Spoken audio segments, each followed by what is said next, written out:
Police have had a serious problem with teenagers and Satanism over the past 5 years. The most disturbing, an increase in teenage homicides and suicides with ritualistic or satanic overtones. Animal sacrifices, birds, dogs, church desecrations and burglaries, palaces stolen. They use them to drink the blood of their sacrifices. Do you still believe in Satan? Yeah. He can come into you and make you do wicked stuff and weird things like that. Like, for instance? Hurt people, hurt your family. In the 80s, I felt compelled to defend Satanism, primarily because you have to understand, growing up in this religion, I almost began to regard it as a kind of problem sibling. It was like my brother. It was under attack when all of these horrendous accusations were happening. And I called my father and I asked him what his media strategy was to deal with it, and he confessed that he had no media strategy whatsoever. He didn't care. At that point, he was living in a complete isolated bubble. My mother had left him, so I said, well, if you need anybody to answer questions or just to answer a phone call or something, I said, I can do it. From there, I became the high priestess of the Church of Satan. Forced underground by the religious hysteria of the Middle Ages, Satanism was resurrected, first by an Englishman named Aleister Crowley in the early 20th century. It entered its modern era in this country just about 25 years ago, under the theatrical guidance of Anton LaVey, California-based high priest of present-day devil worship. LaVey founded the Church of Satan. Now, despite its preachings of evil and hate, the Church and its offshoots are constitutionally protected religions. I believe that hate is necessary in a controlled way just as much as love is necessary. LaVey penned the best-selling Satanic Bible. It's the handbook of devil worshippers everywhere. And for a time, he was considered chic enough to attract the attention of Hollywood. After working together on a film, LaVey made Sammy Davis Jr. an honorary member, while the late Jane Mansfield was for a time among LaVey's most passionate followers. Most of the people that are in my group are professional people, they're business people, they're people that are from very responsible walks of life. I do lecture on various occult subjects. It isn't all Satanism. I lecture on voodoo, West Indian magic, African magic, Norse magic, and also try to help people with various problems, enlighten them on these concepts of magic, folklore, and offbeat religions. This is how I got involved in this as a religion. I understand that, what are you doing? I'm giving a blessing to the audience. I don't think they appreciate it. They were throwing it back. Well, they thought it was a curse. Would you like me to show them how the sign of the curse works? Sign of the curse? Completely different. How does it go? No, not at you people out there in the audience, but this is the difference. Aim it toward Red China, would you? This is the sign of the horns. A curse sign, the two fingers extended. This way, spread apart for sort of shotgun blast, you know. I always all over, figured if I ever met the devil, he'd have dirty fingernails. Go on. No, they're not. Yes, they are. Well. Dirty fingernails. Well, that's because I've been fooling around with your equipment. Never mind. Don't blame it on the studio. Go on with it. All right. So that's the sign of the horn, and then what happens? Is that it? Well, there are other ones, too. Yeah, what are the other ones? The other ones, one of them's the pox sign. That's 3 fingers extended. A pox on you? A pox on you. During the Middle Ages, this was yes. But You're originally... a bad cat. Well, you have to be bad to be good, don't you? Is it true that you teach people how to make voodoo dolls and stick pins in them to hurt people? That's right. I believe that hate is necessary in a controlled way just as much as love is necessary. But could it really work? Of course it works. It's been working in primitive societies for a long, long time. Well, then how come you don't pick out the despots of the world and make dolls like that and stick pins in them so that you want them to win. You want the bad guys to win, right? Well, I don't say they're necessarily the bad guys or the good guys. It's not up to me because the only people that I would cast a curse or a spell on would be people individually that would sort of get under my skin. Why are you staring at me like that? Because after all, hate should be a personalized thing. Name, sir? Yes, my name is Jim Jelsma. Did you drop in for some devil's food cake or what's on your mind? No, we're... first of all, how do I address you? Well, you can call me Mr. Reverend Anton by my first name, whatever. Well, I'll state the Mr. to begin with. First of all, I'll say one thing. You have a lot of followers. And you're right. Oh, yes.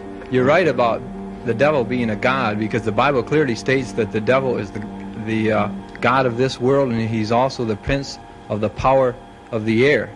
So I don't dispute you on this matter at all. My only Are we question... picking up a new recruit here? So when your wife crawls over that line to say good morning to you, does she refer to you as Beelzebub, or how does she address you? Depends on what mood she happens to be in. Is she also a satanic type? Oh, yes. She approves of all of this? Certainly. She wouldn't be around if she didn't. And how do you make your living?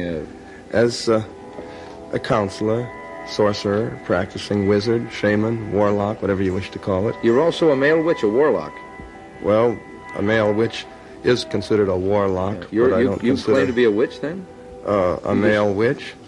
Certainly, but not a white witch, not like some of these people that have been on various shows that bend over backwards trying to convince everyone how good they are. They never perform black magic, only white magic. Once again, a warning about some tough language and descriptions in a report that we'll have for you in just a moment. Let me introduce you first, though, to Zena LeVay.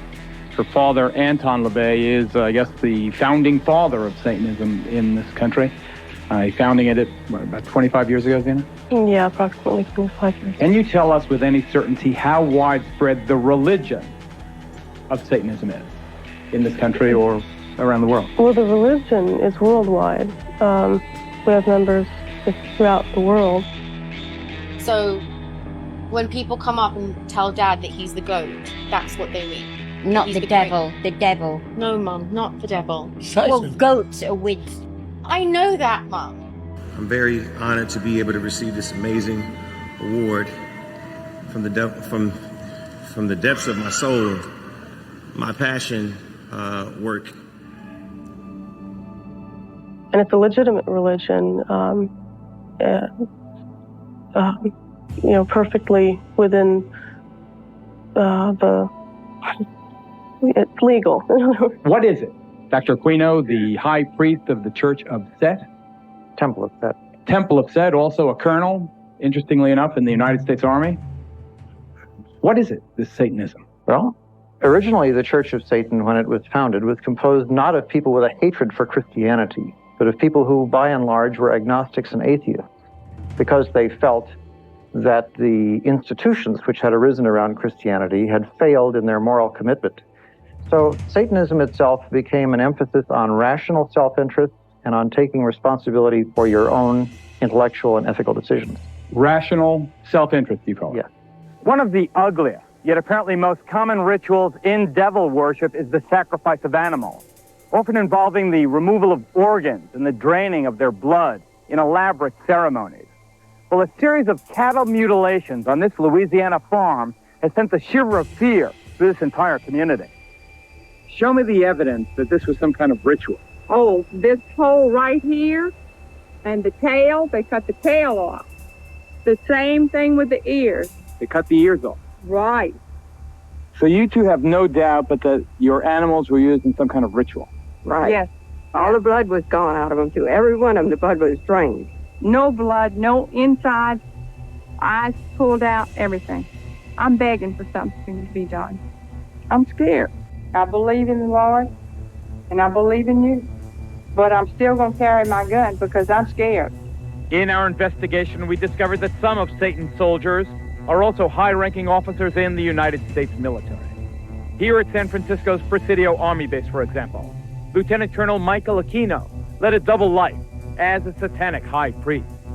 The colonel's cult is listed in the San Francisco telephone book, and his phone answering machine boasts of his affiliation. The Temple is the only international satanic religious institution fully recognized by the United States government. Indeed, the Army does officially recognize Satanism as a legitimate religion and supplies chaplains with this guide for ministering to the satanic soldier. Yet unofficially, some charge that Army bases have become sanctuaries for devil worshippers. Joseph, we've agreed to conceal your identity, but you are an officer in the United States Army. That's correct. And you were an officer in the United States Army during the time you were a member of this satanic organization. Yes. Did the authorities at the Presidio know that a satanic organization was active on their base during the time that you were a member? They were very much aware of it, yes. The present base commander, Colonel Rafferty, says that today, at least, I know of no satanic activities whatsoever in this area. Satanism may be a constitutionally protected religion, but similar to another recent case at the United States Military Academy at West Point, here charges surface connecting ritual child abuse at the Presidio Daycare Center to the devil cult. It was here parents and others allege that as many as 60 young children were ritualistically abused by soldiers of Satan. What actually was done to the kids? Oral copulation, sodomy, defecation, they were urinated on. One of the biggest things that funds them continually is human trafficking, and Kat even mentions that by saying that literally everybody is a supplier. Dozens CIA employees have been involved in alleged sex crimes against children as young as 2 years old, and only one of them has been charged. Okay, so just in case anybody has any doubt that our governments, all governments, especially the United States, is infested with pedophiles. I know it sounds crazy, but we need some proof to back it up. How about some mainstream proof? Potentially hundreds of military employees and contractors who may have bought child pornography online but haven't been prosecuted or even in some cases investigated. That's right, you heard me, child pornography. As many as 1,700 names, according to a U.S. Senator, on a list of 5,200 from an internet sting operation overlooked the first time around 4 years ago. Only now are they supposedly getting a second look, and only after pressure from investigative reporters and the U.S. Senator you're about to hear from, Republican Charles Grassley. Pentagon porn story began in 2006. An Immigration and Customs Enforcement child pornography sting operation called Project Flicker produced payment records of about 5,200 people, many of whom provided Army or fleet zip codes or military email addresses. According to DCIS documents revealed in a Freedom of Information Act request, out of that 3,500, investigators uncovered 264 employees or contractors, including staffers for the Secretary of Defense and contractors at the NSA. 9 people had top security clearances, but only about 20% of those 264 people were completely investigated. Fewer still were prosecuted, and after about 8 months, the entire probe was halted. It left about 1,700 names totally unchecked, 1,700 alleged kiddie porn customers, an unknown number of whom may still work in some capacity for the Defense Department. The Defense Department releasing brand new details into an investigation involving child pornography and dozens of its workers and contractors, some with top-level security clearance. Not only are these very serious accusations, but investigators say some of the people involved were handling the nation's most sensitive secrets, potentially making this a matter of national security. Chief Fox Report correspondent Jonathan Hunt with the news. Appalling story, Jonathan. Do we know more about these people and their security clearances? Well, we don't know their exact job titles, John, but what we do know is that they did appear to have been working, some of them, at high levels across a range of government agencies. Take a look at this, for instance, the National Security Agency, the National Reconnaissance Office, and the very secretive Defense Advanced Research Projects Agency. Others also worked on actual military installations, including Edwards Air Force Base in California and also the California-based Naval Air Warfare Center. So they had access to military secrets in some cases and military hardware, John. Are all these suspects under arrest? They're not all under arrest. We got 94 pages of investigative material from the Defense Department today, including dozens of specific individuals. They have not all been arrested, though. Some have been tried, some have been sentenced, but the cases simply fell apart because of lack of evidence. And legal experts tell us it is always very difficult to prosecute child porn cases, not least because it's difficult to prove who exactly was on any given computer. Listen. Who has the password? Who has the identification to get into that? Was it you who opened the computer and I went on it? Those are very difficult aspects in prosecuting. Then there's finding the victims. Are they abused victims? Are they underage? Did they appear overage? You know, there's a lot of difficulties built right into child pornography cases. But Josh Hanshaft also told me it is imperative that the government find a way to prosecute in these cases because they are so important and so disturbing. And this isn't just about workers committing crime. No, it's not. The big fear here is that there is a possibility that these people open themselves to blackmail by a foreign power that wants to get information about our military secrets, or even terrorists. So the Defense Department is very concerned. It says they are taking all of these cases very seriously indeed, John. I bet they are. Jonathan Hunt. All right, despite the DoD taking steps to limit access to various websites, most notably child pornography, the Pentagon apparently has come under investigation for links to the proliferation of graphic material. Called Project Flickr, some 5,000 individuals have been identified as having subscriptions to child porn sites, including many DoD-affiliated persons. So this ongoing national investigation has now prompted the House to introduce a bipartisan bill that would help the DoD stop the use of its network to, quote, possess, procure, or produce child pornography. May I say, one little reported facet of my case is one of the federal agents involved in one of the operations against me said that they intended to plant child porn in my husband's computer. This is the FBI. Trove of documents were declassified. More than 3,600 pages of deeply disturbing material, logging sex crimes against children committed by at least 10 CIA employees and contractors against very young children. Had inappropriate sexual activity with an unidentified 2-year-old girl. Admitted to have an inappropriate sexual contact with the then 6-year-old girl on 2 separate occasions. The Personnel Evaluation Board voted unanimously to recommend termination and revocation of his clearances. The Eastern District of Virginia U.S. Attorney's Office declined prosecution of, based on taint issues from the information and the lack of previously identified child pornography victims in his videos. This individual, whose identity was cloaked by a code name along with everybody else, was fired but never charged, according to the papers. Another CIA employee was caught with thousands of inappropriate images of children on his work laptop.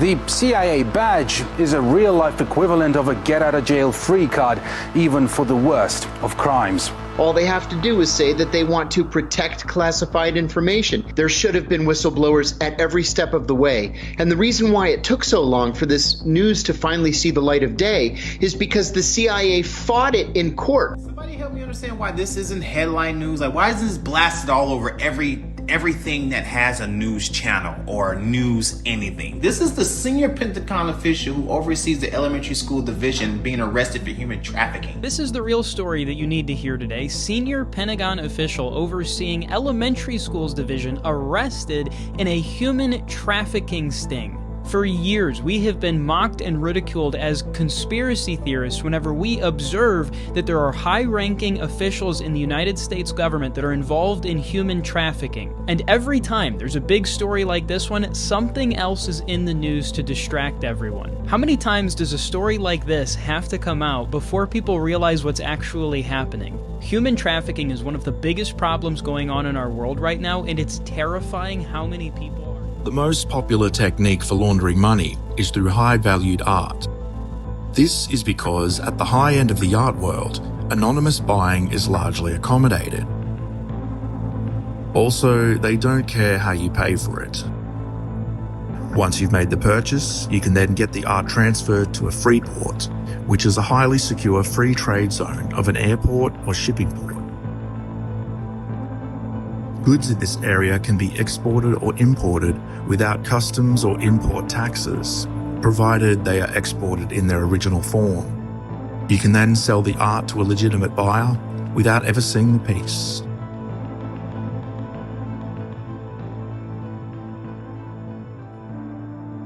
Tell us 3 things you know when someone's lying. Like how can you tell? Everybody's a little bit different in how they lie. 7 to 12 minutes to understand someone's baseline. Then you're looking for certain telltale signs. Some people are skilled liars, so they can change what they look like. Signs of someone lying are rapid eye movement.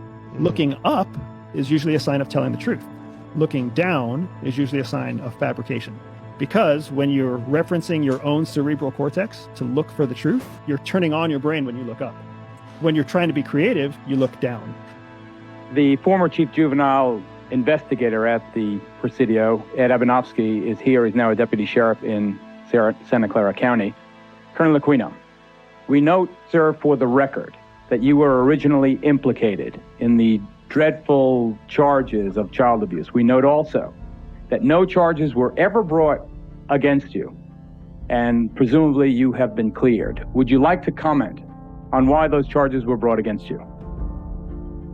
Well, the entire time that the so-called child molestation scandal was occurring at the Presidio, the time period when these terrible events were supposedly taking place, I was assigned to the National Defense University in Washington, D.C., and my wife was out there living with me. But is it not a fact that a 3.5-year-old girl identified you as the alleged perpetrator of molestation? No, as a matter of fact, it is not the case. An accusation was made by her stepfather, who was an Army chaplain, speaking on behalf of this child. In her original interview with the FBI, she denied ever being molested. Well, I've seen you are innocent until proven guilty. You were never charged in this case. I don't want to belabor the point. I have seen, however, the affidavits for the search warrant of your home, and they indicate the child is speaking to the authorities, not her father. Let's say you are innocent of that. You are no longer at the Presidio. You are now in St. Louis, but you are still a serving officer or colonel in the United States Army. Do you feel it is inconsistent with a high-ranking officer sworn to uphold the Constitution of the United States that you are also a practicing Satanist? Not in the least. The Army has known of my religion for the last 20 years. There has never been a problem with it, any more than there's a problem with other members of minority religions. But let me read from the Satanic Bible. Quote, this is the number one, commandment. Death to the weakling, wealth to the strong. How can you believe this and still uphold the Constitution of the United States? Death to the weakling? This is Dr. Walter Grote, would you stand, sir? Whose daughter was allegedly abused at West Point, the United States Military Academy. You were a captain in the United States Army. Aside from what allegedly happened to your daughter, which I know you allege was part of a satanic cult, and having nothing to do with this man, I state again for the record, what is your feeling, sir, on the fact that a serving officer in the United States Army is also a professed Satanist, a high-ranking person? Mr. Aquino has identified himself as an antichrist. He preaches that as the leader of the temple set. I don't think I'm misquoting him. I find it inconceivable that we can have candidates talking about one nation under God and having our children say that, yet by the same token, we can have somebody in our army as a colonel leading our troops in battle who are opposed to the very concept of God and whose whole purpose it is to fight against God. We have to take a break right here. Next, more on the connection between Satanism and violence, including more charges of the sexual abuse of children. If you have let your kids watch up until now, we urge you, ladies and gentlemen, we are not kidding. Get them away from the TV during our next report. We'll be right back. What is going on there? That's a regular profession. We don't know much about that. Okay, can we get a close-up on that? Yeah, we don't know much about it. What is the profession? Yeah, which profession are we talking about? Just look at it. Is it a legal profession? Of course it's legal. It's a legal profession. I'm trying to read it. Okay. It's too many diamonds. It's too bright. It's too bright. Well, anyway. Mason, are you a Mason? Of course I am. Okay. That's a secret terror. Why you finish? Well, you might as well put your pinky out when you drink. Of course I am. Pinky out. The secret terror. So anyway, let's do it first. But that is impressive, this deal. I don't have a change. Anyway, so like, look, the Freemasons and their grasp on the military, all right, well, at least the Army. Can't speak on other branches, but I was in the Army for 4 years. But what I know, there's two sides of the Army. There's the enlisted side and the officer side, all right? And I was deployed with a staff sergeant, which is an E6, and I noticed him studying some Freemason shit, right? When we were in Afghanistan during some downtime, he was reading a book with the logo on the cover and shit, the Freemason logo, right? And so I said, I didn't really ask him about Freemasonry. At that time, I didn't really, that's not really where my head was at, but I asked him, I said, well, what's up with that shit right there? What are you studying? You know what I mean? And he said, he's trying to become a Freemason because he said, you'll learn about it as your Army career progresses, but basically, you know, he said that he didn't call it a secret society, he called it a fraternity, all right? And he said Freemasons are basically a fraternity, and in order to get your E8, which is a master sergeant or a first sergeant in the Army, you got to be part of the Freemasons. And in the military, we have a thing, it's almost like your resume from the military. It's called an ERB, which is a enlisted record brief, all right? And there's also a DD-214 when you get out. That's your discharge paperwork. Both of those have an M on them if you're a Mason. Part of the Army called S1, right? And I was like fucking around with this chick that worked for S1, which is like a paper pusher job in the Army. And I was kicking it with her one day, and I just happened to glance at a couple ERBs. I wanted to see what some of these first sergeants and the sergeant major in my unit, you know, what kind of credentials they had and shit. I was looking at their awards on there and stuff, and I asked her what that shit was. I noticed the M on there, and that's what she told me. She said, oh, that means they're Masons. I don't really know what it is, but it's something that, it's some kind of club that E8s and above are in. On the enlisted side, E8 and E9 are the key leadership roles. All they're really doing is relaying orders from Freemasons. The United States Army, I can't speak on the Air Force or the Marines or the Navy because I wasn't in those branches, but from what I know about how fluid the military runs, it's probably the same in those branches too, okay? The United States Army is ran by Freemasons, okay? All the people, all the top brass with rank in the Army are Freemasons, whether they'll admit to it or not. General Petraeus, he's a Freemason, right? That's why he was in charge of Iraq and Afghanistan for a while. Yes, Freemasons run the Army. I don't care what anyone tells me. I did 4 years of that shit, 16 months in Afghanistan. I know it for a fact, all right? I became a Master Mason, a 32nd degree Mason, a member of the Shriners. I was a member of 2 Masonic lodges. I served as principal officer in one of those lodges. I was about to be elected Worshipful Master before I left, and I received a very rare credential called the Proficiency Card, which authorized me to instruct other Masons in Masonic ritual. It literally requires a man to have committed to memory all of the rituals of Blue Lodge Freemasonry, all of the positions, and that's what I could do. So I know what Freemasonry teaches because I taught it myself. America was founded by Freemasons, and the ideology of Freemasonry is enshrined in the U.S. Constitution. For example, the Establishment Clause, where the government won't respect any religion. That's a denial of the social kingship of our Lord Jesus Christ. The Free Exercise Clause, which gives man a right to practice any religion. The United States Supreme Court justices who created the doctrine of separation of church and state in the United States. Under Presidents Roosevelt, Truman, and Eisenhower, all of whom were Freemasons, they appointed, and collectively, 12 Supreme Court justices, all of whom are Masons. And from 1941 to 1971, Masons dominated the Supreme Court, and through those judicial decisions created the Masonic doctrine of separation of church and state. The God of Freemasonry is the devil. First level witchcraft and first level masonry initiation is identical. The only difference is that my wrist was cut and I signed a blood pact, and that I was nude and they are clothed. That's the only difference. The word, the act, the time, the blindfold, the charge, everything, even the pledge of secrecy is exactly the same. There's no difference. And the 6th level initiation of witchcraft blood sacrifice is the same initiation to the highest level of masonry, the 35th, called the Rite of the Warrior on the Block. 35th degree, the 31st degree, which most of our politicians are 35th degree Masons. In the initiation in Freemasonry, we had to be recommended by another Mason. Well, in order to join witchcraft, you have to be first screened.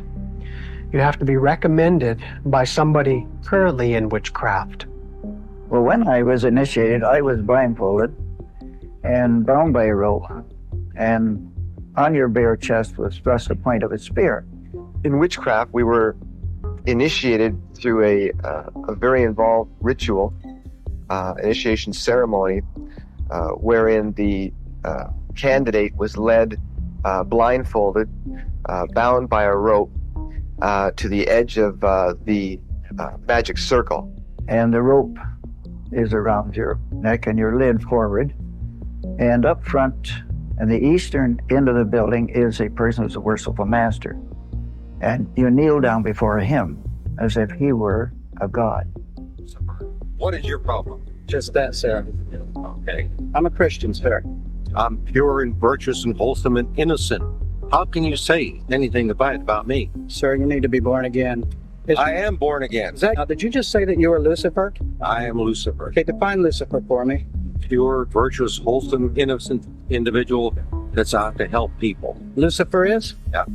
Say that again. Lucifer is a pure, holy, Virtuous.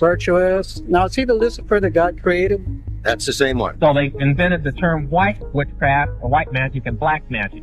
Witches, in their books, will tell you that it doesn't exist, as it was mentioned in Star Wars. And yet, when they're trying to convert a Christian, they will say they're white witch and not a black witch. And yet they'll tell you in their books it doesn't exist. But they'll say anything to convert you. But there is no such thing. The devil is evil, and you can't whitewash him or anything he does. You were met by the high priest or high priestess at that time, usually with a sword to your chest. When I went to enter the lodge, a sharp object was put to my left breast. And I was warned that should I reveal any of the secrets of Freemasonry, to know what to expect. When you're presented before the high priest, a sword is held against your chest, and you actually take a blood oath, promising to remain faithful to the secrets of witchcraft. Well, when you are in the room, this blindfold is taken away from you, and this is a time when they say that you're coming from darkness into light. During the initiation ceremony, the initiate is led by the lieutenant of the high priest and is challenged at the edge of the circle by someone saying, "Who goes there?" And the answer is, "One from the world of darkness." In Masonry, the prayers are ended with "So mote it be." Oh, and one of the other aspects of, or distinctives of the craft was that we would always end any spell or ritual where we released the power, this is where the power was released, with the word "So mote it be." In the initiation in Freemasonry, we had to be recommended by another Mason. Well, in order to join witchcraft, you have to be first screened. You have to be recommended by somebody currently in witchcraft. Well, when I was initiated, I was blindfolded and bound by a rope, and on your bare chest was thrust the point of a spear. In witchcraft, we were initiated through a very involved ritual, initiation ceremony, wherein the candidate was led blindfolded, bound by a rope to the edge of the magic circle. And the rope is around your neck and your lid forward.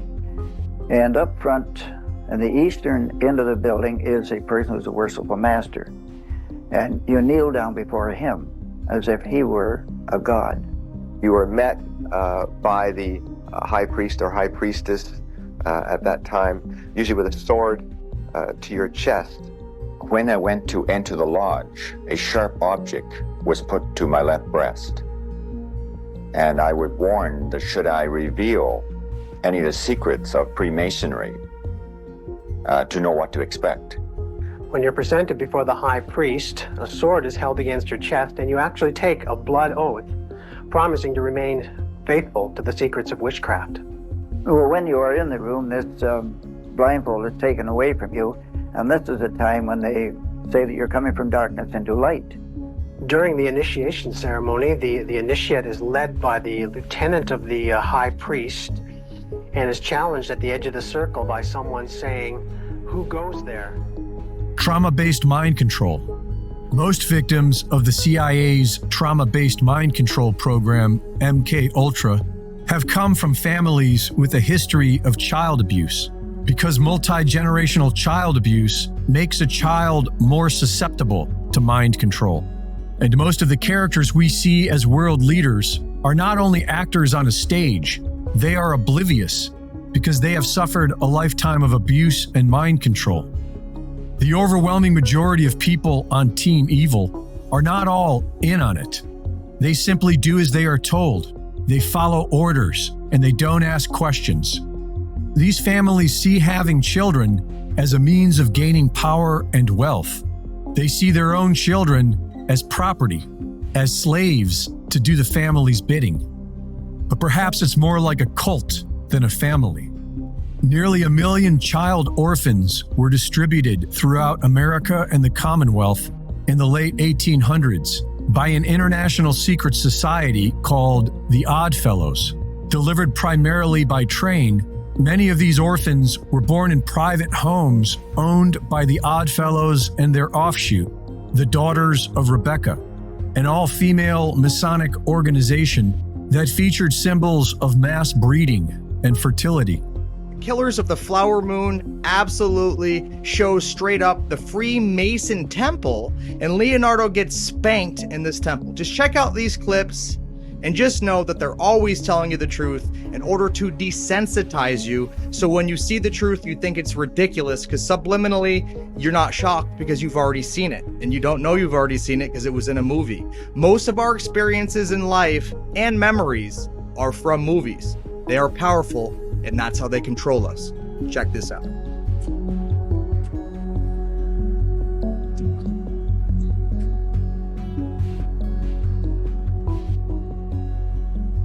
Remove the book.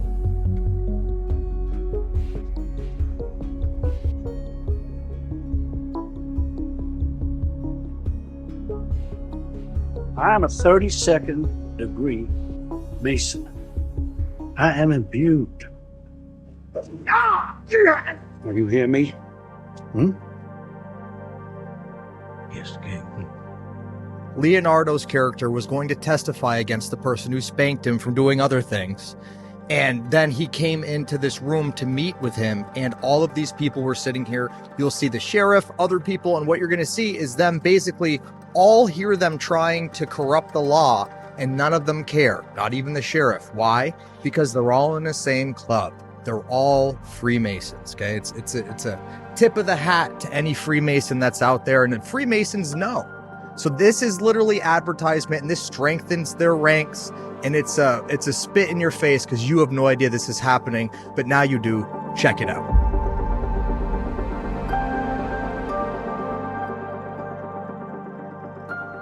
Sheriff? Howdy. You know Mr. Soloway? Soloway Oil? Want to see your wife and kids? Yes, sir, I do. These government men, they beat you. And they tortured you. Oh, no, they didn't, but they did keep me up for days. No! They beat you! They beat you! Yes, they beat me, sir. Thank you! Most of the U.S. presidents during this time were Freemasons. 4 of them were Oddfellows. And at last count, 34 U.S. presidents are directly related to Charlemagne, King of the Franks. The older generation outlawed natural medicine, introduced petrochemical pharmaceutical drugs, and polluted the environment. And now the younger generation is here to fix it with their totalitarian Great Reset. It's a multi-generational plan that works because of family loyalty and also because of the third reason why they keep it in the family. Now they even get into the New World Order in the Illuminati. They also get into pre-crime, and in the video Start of the Mark I get into that as well. So a lot of these elites are literally born insanely rich, and when you can buy anything in the world, your life changes and it goes from wanting material things to literal power. We could trace this conspiracy of tyrants all the way back to the 18th century, but we'll begin with the year that gave birth to the Federal Reserve Bank and Big Pharma. In 1910, the Carnegie Foundation published the Flexner Report, which directly led to the shutting down of natural traditional medicine and gave way for the Rockefellers to patent and monopolize the medicine industry. That same year, Rothschild banking dynasty's Paul Warburg, along with high-ranking members of U.S. banking and government, met in secret to hatch a plan that would financially rob every single American citizen for generations to come. Fractional reserve banking was considered a scam for centuries. This changed in 1913 with the Federal Reserve banking system. Fractional reserve banking became the norm, regulated by the Fed. The Federal Reserve was also given the task of managing the U.S. debt, otherwise known as inflation, the hidden tax where the Fed gets to bail out members of their criminal cabal while everyone else suffers. Meanwhile, their families created their own interest-free banks, utilizing what's known as a whole life insurance policy and family trusts, keeping their own wealth safely out of the Federal Reserve System, a banking system that gave this cabal unlimited funds to wage war against all of humanity. In 1921, after years of meeting in secret, the Round Table Movement, a group that sought to reunify America with the Crown, and the Harvard Business School merged factions to become the Council on Foreign Relations, a think tank allowing bankers and industrialists the opportunity to engineer government policy and discreetly undermine American democracy. In 1942, the OSS was formed by the cabal as an intelligence agency to fight the war. OSS member Allen Dulles went on to help create the CIA in 1947, who immediately began seizing control of the worldwide illicit drug market, starting with the heroin trade in Sicily. The CIA's reputation speaks for itself. They are the world's biggest drug cartel. I am a former Los Angeles police narcotics detective, and I work South Central Los Angeles, and I will tell you, Director Deutsch, emphatically and without equivocation. To the mic, sir. These mics don't seem to be... I will tell you, Director Deutsch, as a former Los Angeles police narcotics detective, that the agency has dealt drugs throughout this country for a long time. All right. All right. All right. Obviously, that is an answer for a lot of you. Now, can you please? I refer... All right. Now, can you please? I refer, Director Deutsch, I will refer you to 3 specific agency operations known as Amadeus, Pegasus, and Watchtower. I have Watchtower documents heavily redacted by the agency. I was personally exposed to CIA operations and recruited by CIA personnel who attempted to recruit me in the late 70s to become involved in protecting agency drug operations in this country. I have been trying to get this out for 18 years, and I have the evidence. My question for you is very specific, sir. If in the course of the IG's investigations and Fred Hitz's work, you come across evidence of severely criminal activity, Let him speak and it's classified, will you use that classification to hide the criminal activity, or will you tell the American people the truth? If you have information about CIA illegal activity in drugs, you should immediately bring that information to wherever you want, but let me suggest 3 places. The Los Angeles Police Department. For the record, my name is Mike Ruppert, R-U-P-P-E-R-T. I did bring this information out 18 years ago, and I got shot at and forced out of LAPD because of it. I've been on the record for 18 years nonstop, and I'll be happy to give you, Congressman, anything that I have.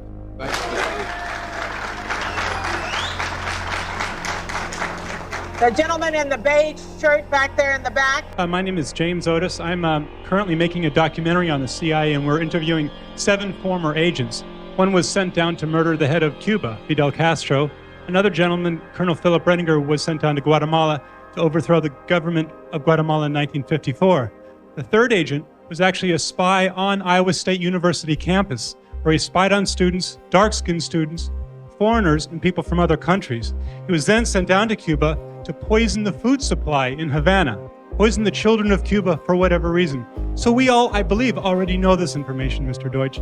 My question to you is, if we know all of this stuff that the agency has done historically, then why certainly should we believe you today when you say, certainly this could never happen in Los Angeles when it's happened all over the world? Overthrower of nations and purveyors of propaganda and MK Ultra.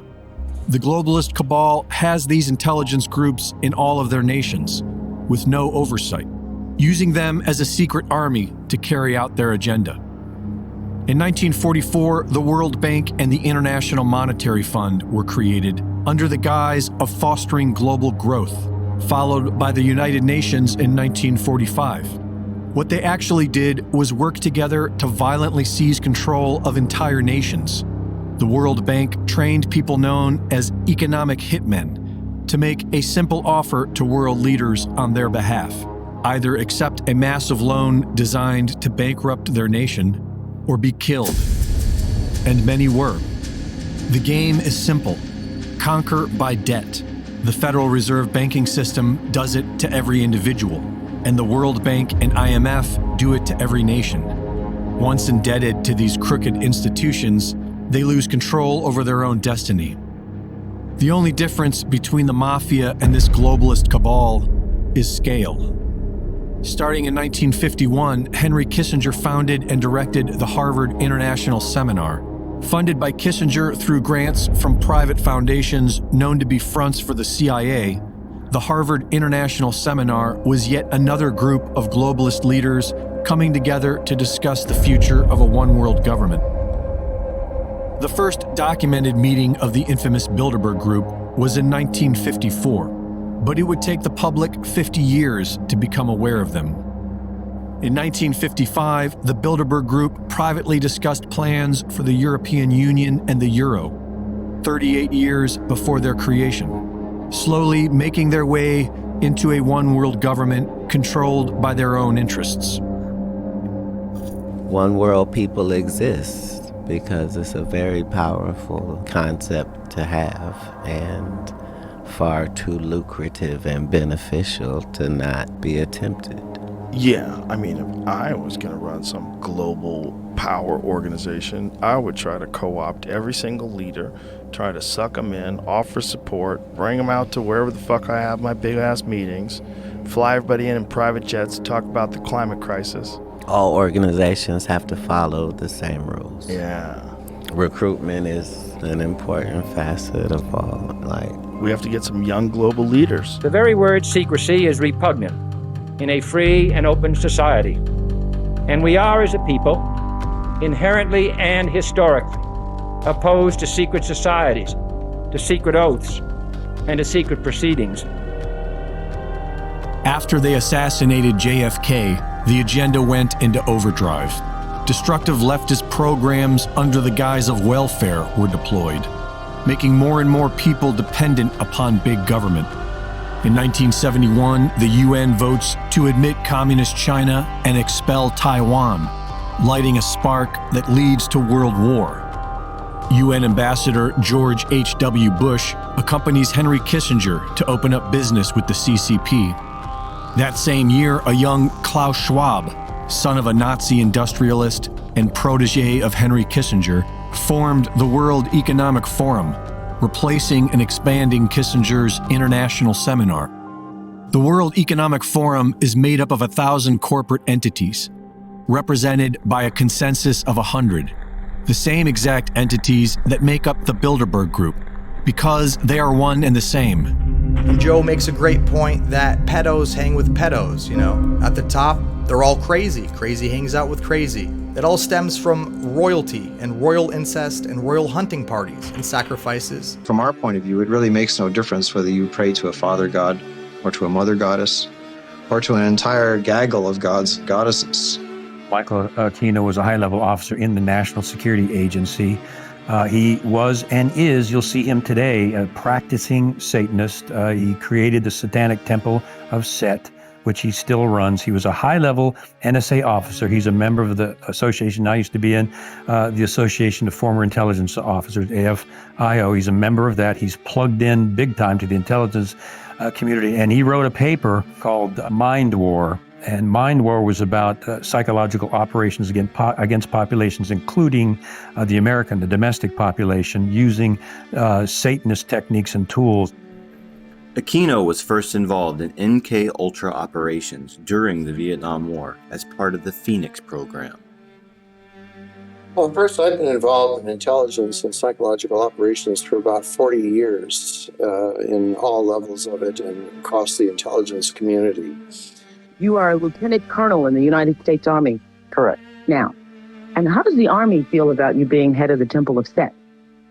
The Army has known about my religion for the entire span of my Army career, which began in 1968. The Army has paid very little attention to it, the same as it would to anybody who was, say, a follower of Hinduism or of Buddhism or any other slightly unusual religion today. He was occupied a position at the Presidio, which was a training facility for the U.S. government, and it was uncovered that he was running a pedophile ring. I think 50 kids came out and fingered him as the guy that had done sexual acts on them as children. It went to trial. He walked from the trial. successfully because he had a good attorney, despite the fact that there were multiple witnesses that said Aquino, through satanic rituals, had abused them as children. There's no question that he's a practicing Satanist. Just watch any one of his interviews. On this altar is one of a number of daggers, which we may use in our rituals. This one happened to belong to the commanding general of the most elite unit of Germany's infamous SS, which was concerned with black magic and occultism research in general. Anything that it could find that had to do with the origins of the human race, destiny of humanity. The perverted view of the occult held by Heinrich Himmler was of an evil magic that could help create a new master race. Wewelsburg Castle is where he performed his ceremonies. I have been to the Wewelsburg, which still preserves Heinrich Himmler's ritual chambers to this day, and have conducted a black magical ritual in the so-called Hall of the Dead beneath the Wewelsburg. This particular dagger is inscribed to our comrade in the Leibstandarte Theodor Wisch, Brigadeführer, a major general in the Waffen-SS. And on its blade, it bears the inscription, Mein Ehre heißt Treu, or my honor shall be known by my faithfulness. Aquino's thesis stated that enemy populations could be subdued by inflicting a state of psychological terror and feelings of imminent destruction. He discusses the use of psychotronic weapons and electromagnetic weapons that influence the mind. By extremely low frequency signals, piggybacked on broadcasts of radio, TV, or microwave communications in order to influence and manipulate the thoughts and feelings of the target population. These ongoing MKUltra operations are functioning as a counterinsurgency and infiltration operation aimed at destabilizing the United States and other industrialized nations. Now to our NBC News investigation. Disturbing allegations that workers at some U.S. military bases are the victims of human trafficking. Our report, produced in collaboration with the International Consortium of Investigative Journalists, the Washington Post, and Arab Reporters for Investigative Journalism. News begins with breaking news. First at 5, a Marine who was found dead from a gunshot wound to his head at Camp Pendleton has been identified. The information just coming into our newsroom. Let's go straight to 10 News reporter Rachel Bianco with the breaking details. Rachel? Yeah, and Kimberly, the news is all over Twitter. Marine found dead at Camp Pendleton, identified. His name is Lance Corporal Dominic Schraft of Missouri. He was found yesterday on a training range with a gunshot wound to the head, just 19 years old. The circumstances of the shooting still under investigation. We've learned a Marine found dead in his barracks at Camp Pendleton will be laid to rest this weekend. Private First Class Christopher Hutchings was found on February 5th. His death is now being investigated by Armed Forces Medical Examiner alongside the Naval Criminal Investigative Services, also known as NCIS. Legion colonel accused of sexually assaulting minors appeared before a base judge today. Colonel Daniel Wilson is facing numerous charges of assault and conduct unbecoming of an officer. WNCT's Elizabeth Tu was in the courtroom and has more on the proceedings. Colonel Daniel Wilson slowly walked from the brig to the courtroom with his lawyer, Philip Stackhouse, where he pled not guilty in front of a base judge. Wilson asked the judge on Friday for a trial before members rather than by a judge. He is charged with sexual assault, assault consummated by battery, and absence without leave, stemming from a December incident. He was already facing charges of 3 counts of sexually abusing a child and 9 counts of conduct unbecoming of an officer, stemming from an incident in June. Wilson was ultimately barred from base after sending threatening Facebook messages to an undisclosed recipient, but those messages aren't related to the sexual assault charges. Well, guys, Colonel Daniel Wilson was convicted of several charges related to 3 separate incidents, but the most serious charge, that of sexual assault, was overturned on appeal due to insufficient evidence.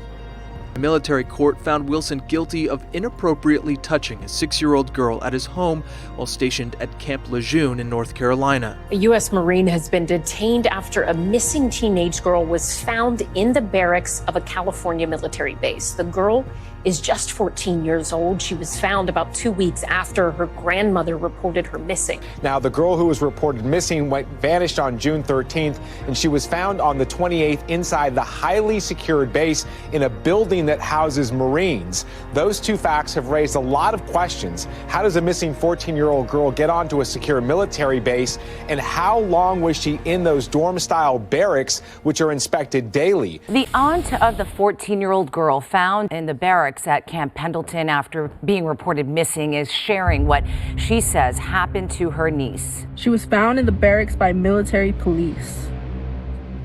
She had been sold to a soldier for sex.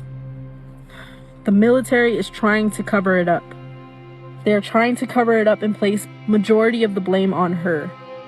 According to the San Diego County Sheriff's Department, the girl was reported missing by her grandmother on June 13th after running away on the 9th. Explosive story out of Camp Pendleton, where a missing 14-year-old girl has finally been found and a Marine has been taken into custody in connection with her disappearance. That girl's family now alleging she was trafficked and sold to a Marine for sex. Our Leanne Suter joining us live in studio with the latest details. Leanne? Michelle and Jory, shocking details and allegations coming from the victim's family, who says that teen was sold for sex.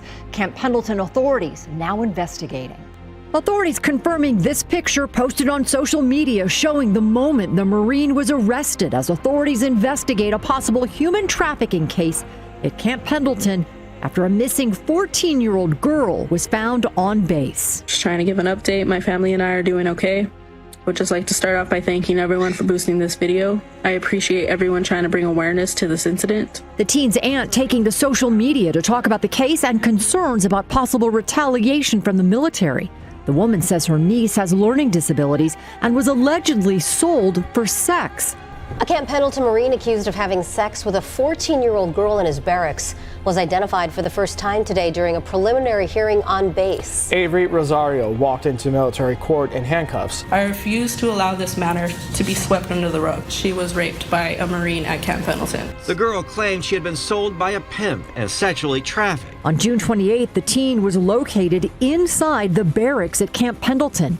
Since the base is federal property, Naval Criminal Investigative Services is handling the investigation with the assistance of the Sheriff's Department and San Diego Human Trafficking Task Force. I will not rest until the whole world knows, and those responsible are held accountable and justice is served. Now to that stunning mass arrest of 16 U.S. Marines at Camp Pendleton. They're accused of drug-related crimes and human smuggling. Our Chief Global Affairs anchor Martha Redd is tracking the fallout in Washington. Good morning, Martha. Good morning, George. This was a mass arrest that no one in that Marine Corps battalion at Camp Pendleton will forget. They were all lined up in formation when authorities swept in and one by one pulled out those 16 Marines.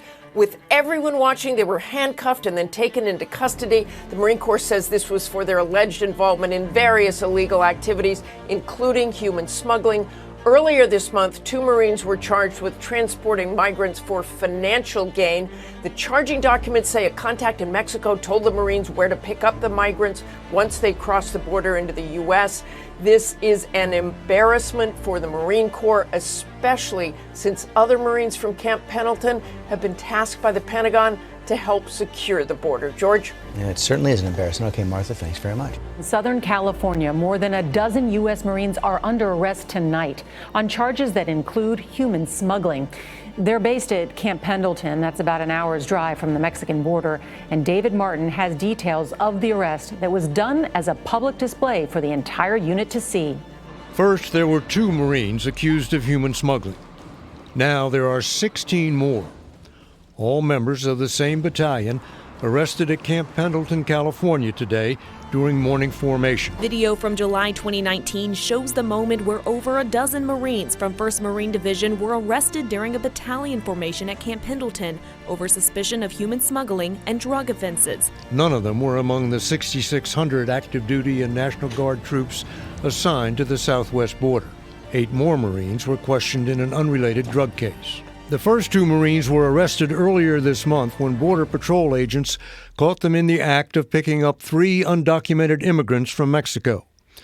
According to court documents, the 3 immigrants told investigators they were paying $8,000 to be smuggled to Los Angeles or New Jersey. One of the Marines said he was expecting to be paid $1,000 for his role. The other said he had made similar pickups before.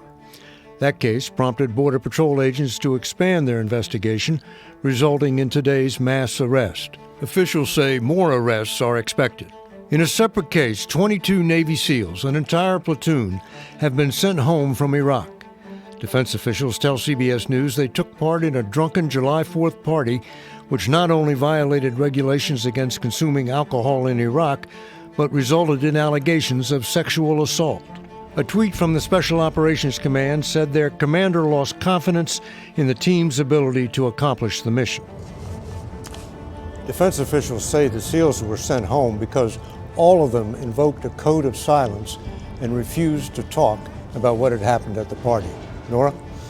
All right, David Martin at the Pentagon, thank you. New developments in a case involving 24 Camp Pendleton Marines that have been less than honorably discharged over accusations of human smuggling and drug trafficking. And this coming after arrests were made on base in front of other Marines back in July. Marilyn Moore joining us now with the latest developments. That's right, and really it was very dramatic how these arrests played out initially. It all happened right in front of other Marines during a battalion formation, and now this investigation, it has led to 24 discharges. Now 24 Marines are facing less than honorable discharges from the military. A spokesperson for 1st Marine Division told Fox 5 Saturday the 9 most appalling cases were sent to courts-martial where 8 pleaded guilty. One Marine with a bad conduct discharge is still serving 18 months in the brig. Over the last week, authorities arrested the man they believe was the ringleader of the operation, Francisco Rojas. Prosecutors say he was the one who recruited Marines from Camp Pendleton and paid them to transport illegal immigrants through San Diego after they crossed the U.S.-Mexico border. First and foremost, what I want to tell you is that it's all about the children, right? And I said that because I am currently working on a 4-part series. When I relaunch my show, I'm working on a 4-part series on child trafficking. And when you start to go into this very dark world of trafficking, you learn about a lot of things that many people don't want to accept, and many people don't want to face, and many people don't want to believe is true. But my job as a journalist is to follow the facts regardless of where they take me. I couldn't care less about politics. I am not defined by Democrat or Republican or left or right. They try all the time to put me in a little box, and it never sticks because it's completely and utterly untrue.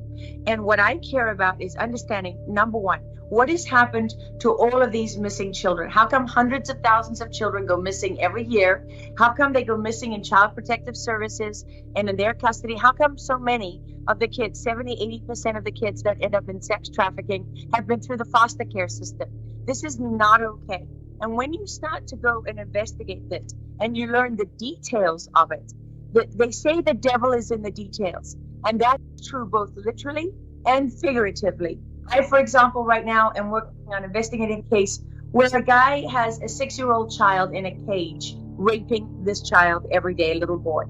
Okay, and these are people, some of them are in law enforcement. Some of them are working with people in Child Protective Services.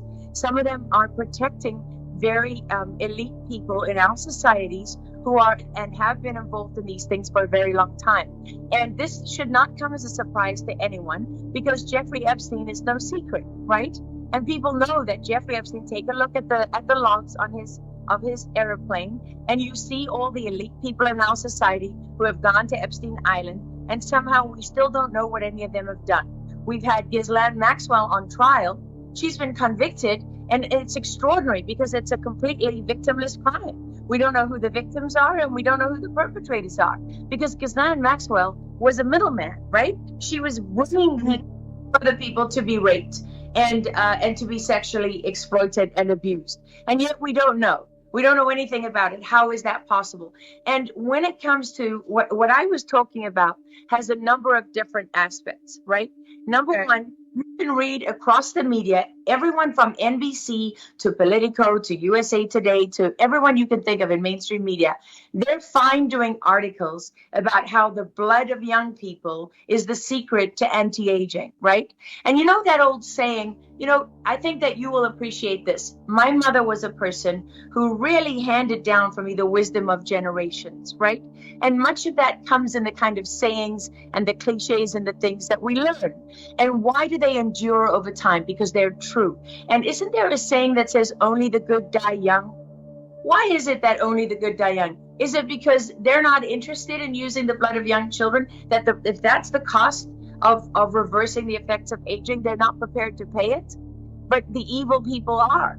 And what we don't do as journalists is we allow people to make these kind of statements and to write these articles, and they put in all the science and the data, and they say, isn't this amazing, right? It's the blood of young people. But we don't ask, how do you get the blood of young people?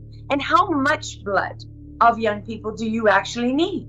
How much does one person need in order to stay young? And as you get older, do you need more and more of young people's blood? And by the way, does it matter if the children are younger and younger and younger? And what has to be in their blood?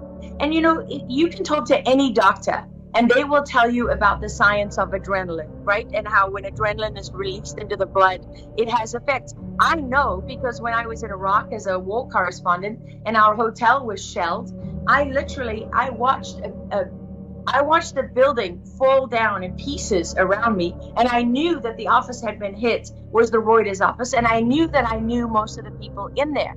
And I literally felt, when I realized that my friends could be dead, I felt the adrenaline leave my body. And I have never felt anything like it. And when I was in Tahrir Square, being gang raped and sodomized and beaten almost to death in Egypt, and I lost control of my security guy, they ripped him off me, I will never forget the feeling of the adrenaline leaving my body. I will never forget it because it was the most defeating moment that I have ever experienced.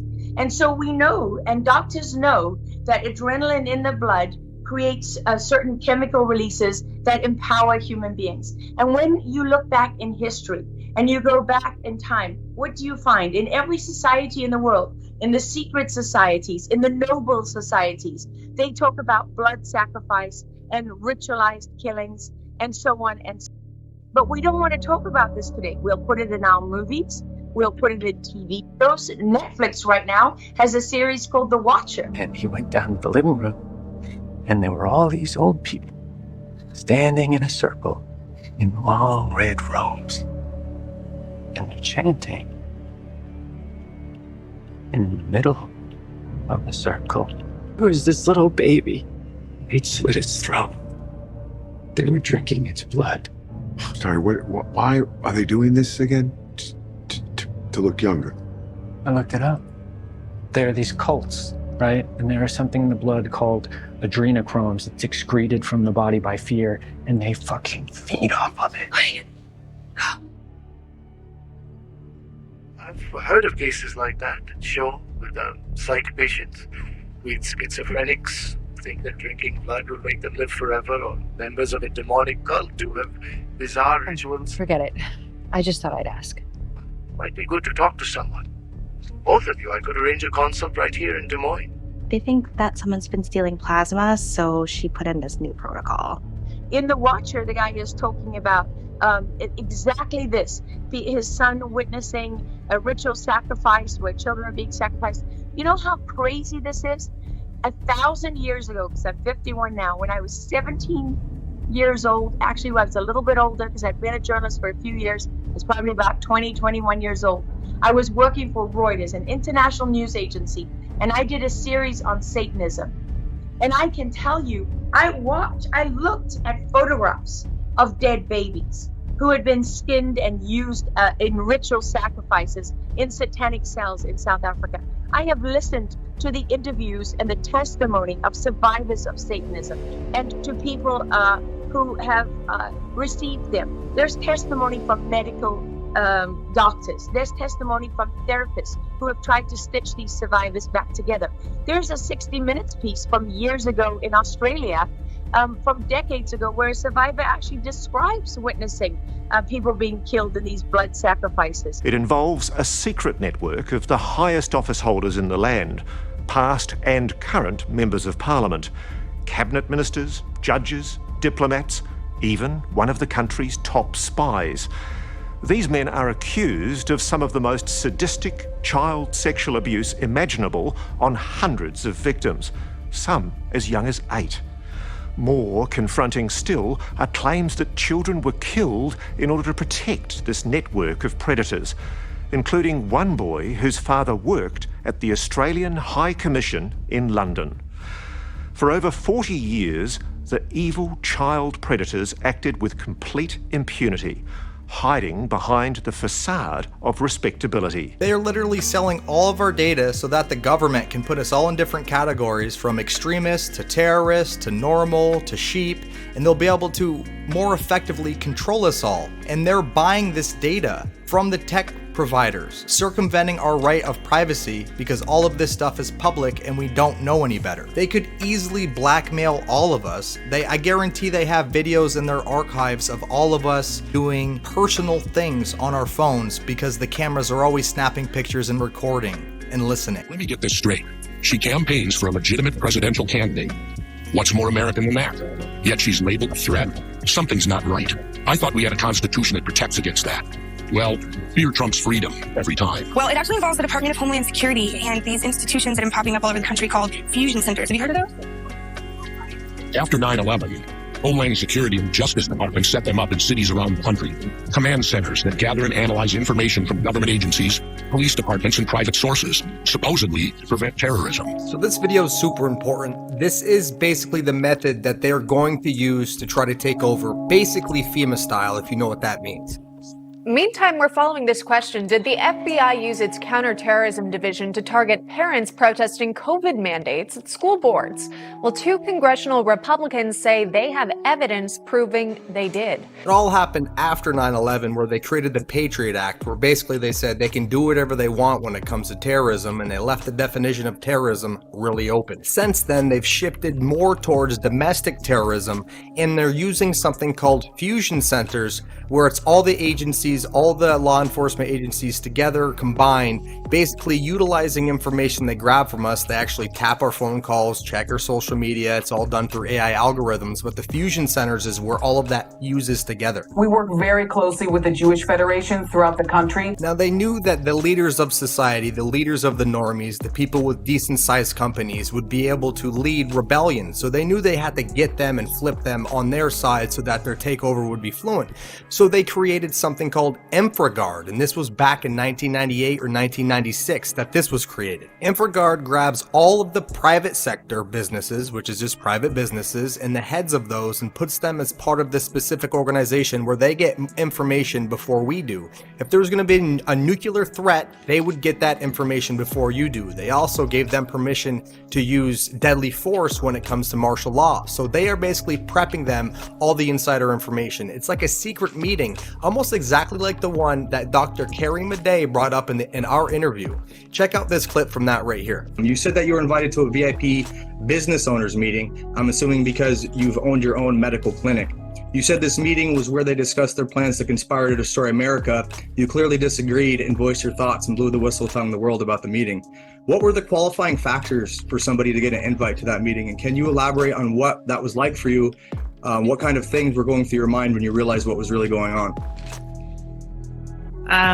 I know that 2 different people had referred me. You have to be referred into the group, and then they do background check. All right, now check this out. NEC is a company that's partnered with InfraGard, and they're all the biometrics that they're already rolling out in places like Hawaii. Things like thermal temperature scanning in airport, facial recognition ID. This is the company that's going to do the rollout. You're going to want to look into them.